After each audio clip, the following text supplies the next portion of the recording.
welcome players to the bonus round. That is right, extra content from your favorite host of multiplayer. For all you people who donated that $1, this is our Patreon exclusive video. That's right, you're getting 2 videos a month every other Friday. But if you're seeing this on YouTube, well, cat's out of the bag, guys. We got cats? We have cats. Where is she? This is actually a time exclusive video as well, so we do release these videos a week after we've released it on Patreon. So if you'd like to see these videos in a more relevant time space, because usually we are kind of cruising off of our previous episode talking about those things. If you want to keep getting those and hearing them as they're relevant, you can go to our Patreon page and donate $1 and get exclusive access to those then. Or you can wait a week and see it here. Yeah. We don't mind, but we appreciate you just listening anyways. So there you go. For show. We love you. And we're out. Wow, good show. We did it, guys. Easiest one yet. Man. All right, so I want to this. talk about something today, guys. You'll never guess what it is. It's not video games. It's Oh, shit. Yeah, no, it's not. It's not video game. Can we talk about sandwiches? Yeah, exactly. About loaves of bread. Yeah. I gotta tell you, I've been having some tomato sandwiches lately. Gross. It's been That is kind of nasty. gross. Move on. Okay, anyways, you don't want to stick on the sandwich topic? tomato No, guys, sandwiches are okay, great. so we've been playing video games since, like, the days of the NES. Maybe, I don't know, were you guys into Atari systems as well? It's a little before my time. Yeah. Okay. You know, definitely I've Land Before Your Time. I've What? Good movie, yeah, dinosaurs. Anyways, continue. 90s kids, am I right? You are also... No, I'm not. I'm 80s. Oh, that's right. But I don't even know what I was saying. Atari. Oh yeah, it's a little before my time. I've Land had a. And we're back. Dinosaurs. It's a little bit for a time, sorry. So I've had experiences here and there, but it was something I never Sure. jumped on. It's Sure, something that's like, unless you kind of grew up with that, it's something you probably don't even want to go back to. It's like, how many good games are really I don't there? know. E.T., man, that game. Oh yeah, Oh, yeah. that's true. It's No, classic. but it's amazing though. Like we have been playing games since the NES. At least we've all consecutively said yes on that. And it's just we have seen this huge evolution of video games and like where they were and where they are now in terms of just. Can be anything from game mechanics to the way they're deciding to tell their stories to the way that they're immersing and involving their players and everything. And I kind of wanted just to like go a little deep dive into that, talking about how we feel about the evolution of video games, where we think they're headed, and kind of zoning in specifically on a couple of things. I'm gonna let you guys kind of riff for a bit, but then we'll kind of bring it back around. How do you guys feel about like where video games are today and where they started? I mean, I like where the industry is right now. You have a great mix of AAA titles like Uncharted, which is an awesome cinematic experience. It's beautiful, it's adventure, it's fun, you have lovable characters. But then you also have the indie market, which is taking games back to its roots because it's easier to produce, but also revamping formulas. You know, take a game like Shovel Knight, which is just awesome and fantastic, and it's a great platformer, great side-scroller. It's just a great game in general, but it follows the 8-bit style inspired by Mega Man and Mario. So I mean, right now I think it's a great time to be into video games because there's just the amount of exposure you have to it. Yeah, the variety. And the variety is it's incredible. Yeah. How about yourself? This is like a really broad question, but just like how do you feel from playing the early days of the NES to playing something like Overwatch, which you're a huge fan of now? Like. How do you feel games have gone in this? I mean, it's just video games decades? have really they've matured so much over the 40-ish years they've been around. Definitely 40-ish. And it's just you think about film, for instance, and its first 40 years. It's like they went from something like just some silent film. Yeah, A 5-second film of a to- train coming at you. to something like Wizard of Oz and kind of those like more iconic like early movies. And you think about like video games and its first 40 years and how far we've come. And then you think about like what are the next 40 years going to look like? Yeah. I mean, it's insane. Yeah, it's you think about like stuff like virtual reality and where that's going to go. You think about, I mean, just just looking at new games like Hellblade and the motion capture with that, and what they can do with like facial expressions now. Unbelievable. I mean, it's crazy. We basically came from origins like Pong, and it's just like you're basically a line, and your friend's a line, and you're gonna knock this dot, and and then early games like I don't know if you guys ever heard of Box and Hound. It was an Odyssey game, Magnavox Odyssey game. You're literally a box chasing another box. Like that was the entire game. I like it's a clever. That's a clever name. I like it. I'm a fan. So you think about like games like that, and then you jump into the 8-bit and 16-bit eras where like people. Obviously, it's like people making games. They're artists in their own ways, and they want to absolutely, they're absolutely artists. Yeah. And they want to tell a story, and a lot of times they're very limited by the technology that's there. That's why like a lot of those early games, you'd get the instruction manual and have a story in it because there wasn't enough memory on the system to tell that story. Well, here's the thing. Like now we're seeing, like you said, Uncharted, these cinematic experiences. We have Last of Us, a lot of Naughty Dog games, and a lot of like games like Square Enix with Tomb Raider. They're kind of games are now evolving what it looks like to be an interactive movie. Where these action set pieces are all scripted. It's not anything that's organic or different to every player. It's kind of a set path, and we're all playing it, right? But you have these old games, these retro games that we were just talking about. You have Box and Hound, which were just games for game's sake. They weren't trying to tell a story and stuff like that, And or you have other earlier games that did tell a story, but they didn't have much memory on their cartridges or whatever medium they were using, and they had to really try to figure out what the best, most succinct way to tell their story, to tell their game story through the gameplay and through that whole mechanic. And I think that the video game industry has really strayed far from that, because now they're pushing more towards like a more conventional film style of telling a story. And I love it. I mean, we love those Naughty Dog games. They're a lot of fun. But I'm kind of worried for the future of those video games in general, because we might just start going into something that necessarily isn't what we know as video games today. It's maybe might go more into just an interactive film and more kind of in that sense. And so like my point is, do you agree or do you like where the video game industry is going? Do you think that it could keep evolving and pushing into that territory, or do you think that there are still developers that are like indie game developers who are really more worried about the gameplay and telling a story through that aspect as opposed to like a very set script and track?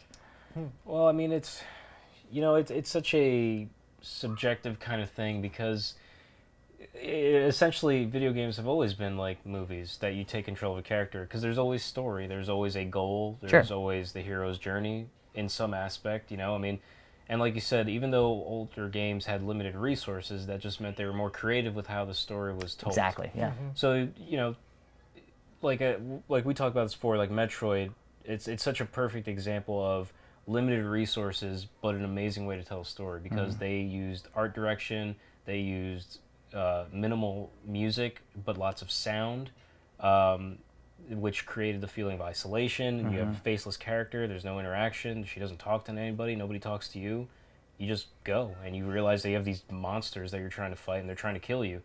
But I mean, it's like that in itself is a story. It's like you're finding out what you're doing as the game progresses. So I don't think it's necessarily bad where they're at today. I feel like it's always kind of been like these are just movies that we're playing that, I'm sorry, I'm losing track because I'm getting distracted. But I know, we love video games, man. Oh, God, so good. Sorry, but those heydays, man. To me, it's always felt like movies. When I go, even like I play gold games regularly, so I look at a game like Mega Man X, that's a mini movie. You start out, you meet the villain right off the bat. You meet a villain, and it's like, you're not strong enough. You get saved by your partner, who says you're not strong enough, but you might be someday. So that whole game is about becoming stronger, collecting power, upgrading your shit, and then you beat the bad guy as your partner dies. Spoilers. But it's not as cinematic as a movie. It's a movie to yourself, because like you feel like you're the star of this whole story, but it's not necessarily cinematic in a movie or film sense. Right. You don't have the giant set pieces. Right. You don't have like Uncharted had the train sequences, the plane sequence. Right. You're right. You don't have that, but I mean, I don't think that's a bad thing to have that. It's video games at its core is art, and the prettier you can make it, the more beautiful you can make it, the bigger you can make it. It's never a bad thing. But do you think that we're borrowing too many aspects from film, from that art medium, and kind of convoluting video games with that, and not necessarily focusing more like on gameplay or focusing more on how best to tell a story through this specific medium? As a does that? I get what you're saying. Because like going back to Metroid, Super Metroid, as soon as you boot up the console, like the title screen is even just already setting the theme and the tone for like the whole game. It has that slow fade in of like the lab that's it went through like a blackout and there's like dead scientists all over the place. The music cues up and everything's very eerie, and that's before you even push the start button. And so you already know like what you're kind of in for. It's already gearing to it. Now we have title screens that it's just like click start, like we see like a cinematic movie that leads you into a title screen that's just a picture of something, and so those kind of things we're straying away from. We're just like trying to get into like the cutscenes more now. It feels like, as opposed to just a game like The Last of Us has incredible cinematic experiences, and you feel like you're watching a movie. Sure. But the gameplay is phenomenal. Oh, absolutely. There are aspects of that game that are so cool, like crouching and using, his whatever that sense is called when it goes black and white. Spider sense. When Joel uses his spider sense, but like detective mode, Batman. Basically, I was gonna say the games borrow so much from other games, and when Arkham Asylum created detective mode, that like took off in video games. Like almost everybody had detective vision at that point. Yeah.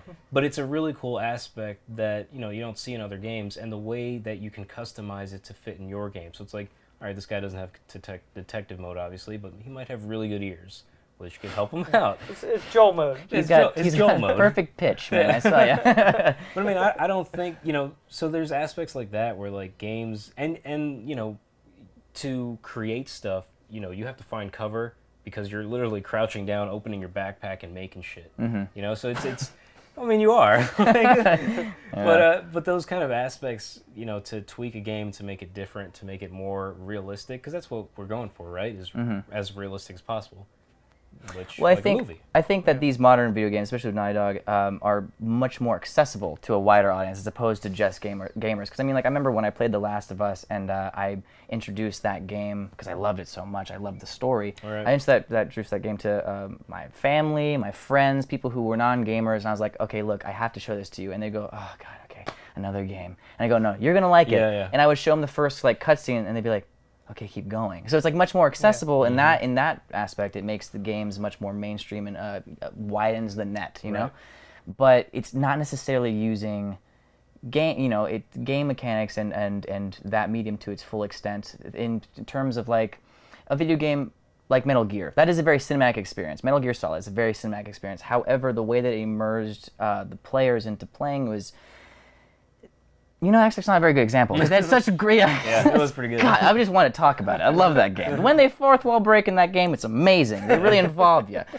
But like for instance, Super Mario 64 has no story besides the baseline of like, oh, that dinosaur thing stole your chick, and you gotta go up and get her. Here's some stars. You're like, oh, okay. But like that game is just a joy to play, and you don't really care so much about the story. You're just wanting to like move this tiny guy around and like jump off and kill, hop on things. Yeah. So like, because video games they're a little. Well, I say they're different than movies, but there's actually you think about video games, and there's you have games like Overwatch, and you have games like pretty much anything that's not necessarily a story driven game, but it's just like here's like some really solid gameplay, like I keep bringing up Towerfall, but I've been playing it lately, and it's a good game. So good. It's a good game. So good. There's really no story to that, but that game is just so good. Those levels are amazing, and I've been trying to power through and like platinum that game because it's just insanely difficult. But it's so fun to try and do that. But there's really nothing kind of related to film or storytelling and that, other than it's like, But hey, it's just a game for a game's sake. You're just like a dude or a chick with a bow and arrow, and you're just gonna go kill some monsters. Well, it has a story, but like like it has like its own like kind of world. It's like lived in with characters, that are characters, but it's not necessarily focusing on the narrative. But then you have Uncharted, you have The Last of Us, you have games like that that are just it's heavily story driven, heavily character driven games. So it's like we can have a little bit of both, and it's kind of like that with movies and I guess books too, where it's just like you can have your very character-driven movies and very serious movies, and then you can just have your junk food. You can just have like your Avengers, your little pew pew things blow up. It's just like I don't care what these characters do. They're blowing up buildings. We know they're not gonna die. We just want to watch the heroes whoop ass. Yeah, it's just junk food. It's like nothing's happening in those dumb Transformers movies. No consequences. It's just like whatever. It's junk food, and you can have the best of both worlds. So it's like I like where video games are going because we can have those Shovel Knights, we can have those Tower Falls, we can have our Mario games. Just all the stuff that's all very very much for the gamers in the way that's like it's very gameplay driven. Your mom's not going to walk in the room and be like, oh, what is this? Because they're just Get out, Mom! I'm playing a video Shut up, Mom! Yeah. I'm playing it with a knight and he has a shovel, all right? And then she's just like shaking her like, oh my God. But then you do have This is my son. But then you do have those games that, somebody that doesn't play video games can walk in a room like PT and Horizon. Games where it's like, what is this? Or Hellblade even. Hellblade was absolutely like that. Yeah, and it's like, people that don't play video games might be interested in at least sitting down and watching it, might not be able to play it because a lot of people can't manipulate like a 3D space with a controller. A lot of people can't do. They just can't do. Yeah, it's just, I mean, it's not just hard. Side note, how is it so frustrating to see someone who's not really a video, plays games, just like sit there and be like, oh my God, just push buttons and you'll figure out what to do. I have a controller. I introduced a friend to PT because she loves horror movies and she's really never seen much in the video game realm. And I was like, I've got a game I want you to try and play. You're like, Mom, come back. Because this is not Shovel Knight. This is PT. So, I sat my friend down and gave her the controller. And that game, you're just walking through a hallway. That's it. You have the joystick, and then you got one button you press, and that's it in that entire game. And she just could not do it. She's just like, I don't know what to do. It's like, walk straight, push forward. She's like walking in a wall. You're like, I don't get it. And they're missing the scares and the whole point of the game. You're like, God, that's why I wanted to show you that one part. Damn it. Yeah. So it's just, it's not necessarily, it's not really for people that don't necessarily play video games, maybe, but it's one of those things. It's like it can definitely catch a wider audience with games like that now. For sure, Somebody could walk in a room that's never played a video game. It's just like, what is this game? And that's how I was introduced to video games. Or when I got. Is that really? That's actually how I was introduced into Zelda. At least, I went to a friend's house and a bunch of people were playing Zelda, and I sat down. I was like, what is this game? I think that leap into 3D, they did start to do a lot more crazy things in terms of how they were telling their stories because they had, again, much more memory and stuff like that. But it absolutely is. It's a joy to watch some of these games like Uncharted, like these more cinematic games unfold, and it's very easy to bring in those people. But and I'm all for it. I mean, I played Last of Us three or four times through, and I'm gonna play Hellblade again. When we probably wrap this, but But I am a little worried, if they keep focusing on that style of storytelling, if we're gonna keep going into just, where we just sit back and we just push more walking simulators that just have I think we're actually getting away from it. Surprisingly, you think so? Yeah, I think so because you think about with AAA titles. Just AAA too. You think about games, PS2, PS1 era, stuff like that where.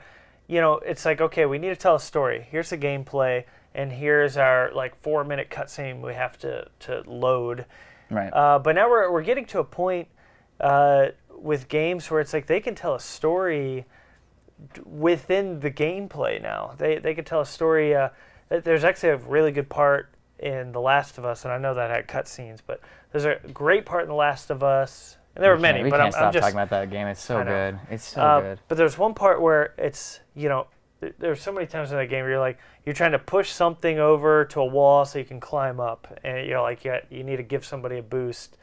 So it's like you go through that motion. It's towards the end of the game. You go through all that. You push something to a wall, climb up. It's like, okay, Ellie, come over here. Let me give you a boost. And she's just standing there, and she's like, I can't remember what had just happened. I think it was after all the snow part. God, yeah. And she was just messed up from all that. And then they're like, the thing you've done 50 times now in this game, you're just like, whoa, hang on. Yeah. I'm not doing it. It's, this character isn't just like some NPC that does everything that I say. Like, she has emotions. Completely subverts the conventions, right. And it just, like, that moment right there, I hadn't really experienced that in too many games. At least not off the top of my head, where it's just like, this NPC is a character.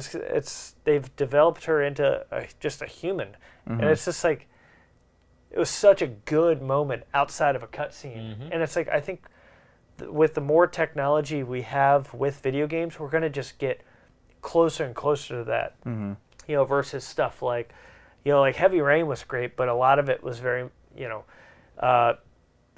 button prompt heavy. Well, that's kind of all David Cage games. But I think we're just quick time events. Yeah, I mean, we're slowly we're getting away from that and diving more into just like, having it in the gameplay, because we can do it now. It's like you can have a character just show so much emotion within the game itself. You think about Hellblade, and you're playing these these parts of that game, and you can just see the emotion she's going through, but you're playing those parts. And you feel it completely. It is very immersive, and you empathize with the character to a point, like how you said.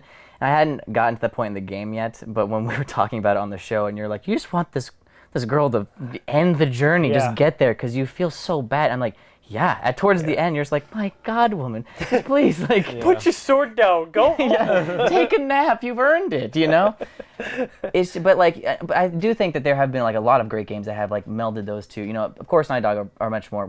That's basically this Patreon video is just Naughty Dog games, apparently. They're just so good at it. I know they are so good. Yeah. But there are other games, like I think one would be a great mention is what are they called? I don't remember the developer. You'll help me out with this, but it's BioShock. That whole team. Irrational Games. Irrational. When they did BioShock 1 and the way that they told that story and completely subverted expectations. Spoiler alert, if you haven't played BioShock, you're ridiculous. But just how that you have this like companion character, this AI character, like basically guiding you through, telling you what you need to do, your objectives and everything like that. And then he would always end the phrase like, would you kindly go do this? And you just think it's just like a tick for the character. Like that's just his thing. At the very end of the game, you find out through this amazing twist and series of events that the "Would you kindly" was a auditory like command. Like it was like you were a sleeper agent, and like that was your way to basically like stay doing what he what he willed you to do. And so the game took away your agency and like everything that you were doing that you thought you were doing, which is like you never think about that in a game. You just go where the AI tells you to go because that's what you need to do to progress the story. And all of a sudden, this company turned it on its head by saying, like, "Oh yeah, we made like we're really putting that in the forefront. So, like we're something you don't think about. And now we've been manipulating you the whole time. You were the game for us. Kind of things like that. And it's just interesting how they do that. Kind of using BioShock as a good example. It's like you also have things like BioShock Infinite, where it's just there wasn't.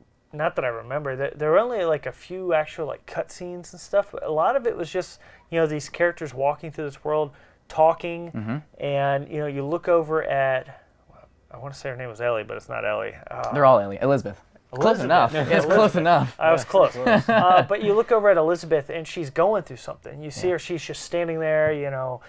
She's kind of rubbing herself. She's thinking about something. It's it's like little things like that. It's like that just make storytelling in a video game just so real, and it's just you don't experience it in any other medium. It's you get a lot of it obviously with something like a movie or even books. When you have more time with those characters, you get more insight. Right. But it's just being able to like step into somebody's shoes and you're talking to these characters, and you look over and they're just going through something. while you're shooting people in the face. While you're ripping out throats and gouging out eyes. I wanna do Like, this. oh my god, yeah. This is so emotionally charged. I love the direction that those that narrative storytelling in games are going. Where I it's do like, too, and you can do it so much outside of cutscenes now. Not everything needs to be Metal Gear Solid 4. Which had hour-long cutscenes.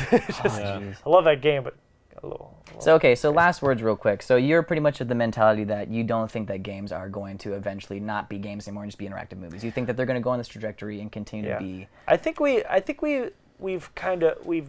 had a bit of that, and we're moving past it. Like you had stuff like I think Resident Evil 4 sort of started it, and then people just took it way too far. Where it's The QuickTime events? A lot of QuickTime events, and it's just like here's a 10-minute cutscene, and you can't go.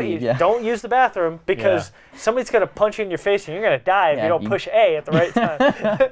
But I think we're moving past that kind of stuff, and we're moving to things like Hellblade, much more intuitive, Last of Us, involved. and Uncharted Lost Legacy and stuff like that, where it's just, it can be story driven, but without interrupting it with like these massively long cutscenes where you have no control over the characters. Sure. How about yourself, Javier? Well, I mean, if we're talking about narrative and stuff, I mean, I don't know what else there's to add. I mean, if you want to. Narrative's good. I like. Good job. Do you think are you pretty confident that games are going to continue to grow in a positive way that makes them retain being a video game as opposed to evolving into something completely else? I think a cool example is Overwatch. Overwatch is an online game. You just play in competitive. That's all it is. But if you dive into the lore on your own and you watch the animated shorts that Blizzard came out with, which we were doing earlier, it's awesome. Amazing. And they're beautiful. They're cinematic, and it's to me that's a perfect blend of hey, here's a great game that has awesome gameplay, really fun characters that are really you can love all of them. You don't have to know too much about the story. You don't need to know anything. You just because it's competitive. But if you're interested.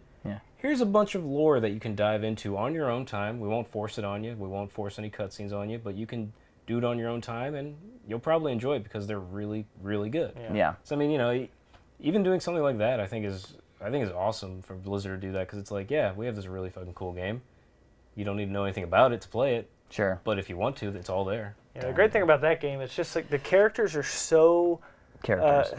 They're so characters. They are. They have characteristics that are. But they're so interesting. You just look at them. It's like I want to know more about the character. They're That so you want to unique. dive into that stuff. So it's even those really multiplayer heavy, kind of non-story driven games can still have this kind of backstory to it that if you want to dive into it. Sure. That's a whole other conversation about or character design and character models, having their own kind of characteristics and telling more about them without overtly saying it, right? But characters. It's like mise en scène. Play me, But I think so too. I feel like I do love these Naughty Dog games. These naughty games. I love these naughty games. Naughty games.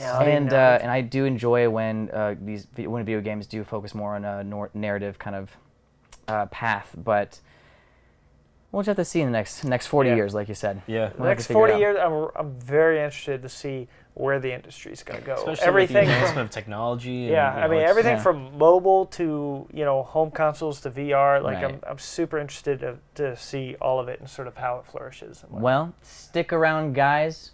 40 next- years. for the next 40 We're going to years. figure it out together every Thursday and On every this other journey Friday. Well, that's about the show, though. I did want to pick your guys' brains. I wanted to talk about that because it's just something that I've been wanting to kind of dive into lately. And this is such a. There's so much more that we should talk about. It's hard to keep it in bite size. A 40-year conversation, so stick around. Yeah. But I would like to give a special shout out to DJ CUTMAN for letting us use that amazing chiptune music. If you want to hear more of that, you can go to his website at djcutman.com. I want to go ahead and send a special thank you to all of us. Send a special thank you to our Patreons. Yep. Patrons. Our Patreons. All those Patreons giving us the monies. No, really though, we do appreciate you guys supporting us, and that's why we give you these extra videos. And for those who haven't donated. That's what No. Screw you, bro. No, you made our host quit. For those of you who haven't donated, still, we do appreciate you guys taking the time and sticking around and hearing us and sticking around with opinions about video games and talking about all those things, you know? Anyways.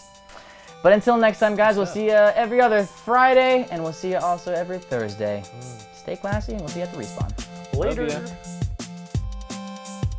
On behalf of Multiplayer, Mario would like to send a special thank you to Jaden Lawrence, Arturo Mendera, Mercedan Kroll Pitaru, and Mario Dorado. Thank you so much for watching. Woohoo!